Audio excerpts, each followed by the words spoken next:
Mesdames et messieurs, bonjour, je suis Grégory Tomprement, je suis élu à la région Hauts-de-France et je représente la région Hauts-de-France au bureau de l'Eurométropole Lille-Courtrai-Tournai. Je suis aussi un élu dans une commune frontalière de communes et sensibilisé en fait justement sur les mobilités transfrontalières. Je vous remercie beaucoup de votre invitation. Je ne peux pas être présent physiquement avec vous, mais je tenais à vous faire partager cette petite capsule vidéo avec les ambitions en fait de l'Eurométropole en matière de mobilité transfrontalière. Alors l'Eurométropole, c'est avant tout un territoire franco-belge avec un bassin de vie de plus de 2 millions d'habitants qui sont répartis dans 157 communes avec 700 000 habitants qui sont vraiment le long de la frontière et une spécificité géographique qui fait qu'il y a une continuité en fait urbaine entre nos deux territoires. Alors l'Eurométropole, c'est aussi un GECT, un groupement européen de coopération territoriale qui s'appuie en fait sur 14 composantes qui reflètent l'organisation en fait de chaque pays, l'État, les régions, les départements, les intercommunalités. Donc l'Eurométropole est un bassin de vie très actif avec des mobilités transfrontalières, que ce soit pour le travail, pour l'économie, pour les loisirs, et la nécessité donc d'avoir un réseau en fait de transport structurant à l'échelle transfrontalière qui rejoint aussi les problématiques de santé avec la pollution en fait atmosphérique et de développer les mobilités douces et notamment associer un réseau de transport urbain efficace, mais aussi des transports à mobilité douce comme les véloroutes, qui sont aussi l'ambition en fait, de l'Eurométropole.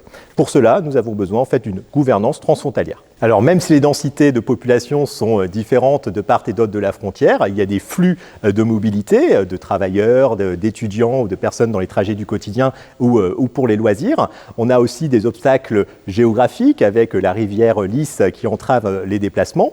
À ce jour, il y a deux lignes de train transfrontaliers, une ligne de bus.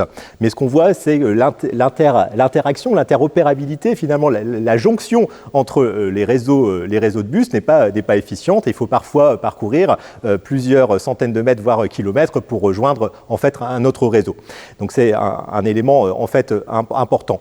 L'autre élément aussi important, c'est finalement le lien entre nos deux capitales et le passage par Lille. Et la liaison Lille-Bruxelles en fait nous interpelle particulièrement, puisqu'il y a une réduction en fait, du niveau de service entre Lille et la capitale Bruxelles. Que pouvons-nous mettre en place? Donc tout d'abord, il faut rétablir le diagnostic. Il y a un premier diagnostic qui a été établi il y a 10 ans qui demande à être consolidé et à être refait. À l'époque, il y avait une indication comme quoi seulement 5% des déplacements transfrontaliers étaient faits en transport urbain. Donc on voit qu'on a une marge de manœuvre assez importante. Il y a une étape aussi d'information, de communication auprès des habitants français et belges avec cet obstacle en fait, de ces deux langues en matière de communication. Après, on est sur des projets qui sont plutôt sur le moyen et le long terme, qui sont un peu plus structurants, d'intégration en fait de la billettique, l'intégration tarifaire pour offrir en fait un trajet unique et un tarif unique pour les déplacements, mais aussi de travailler sur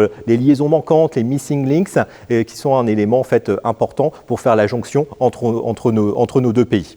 Alors comment s'y prendre?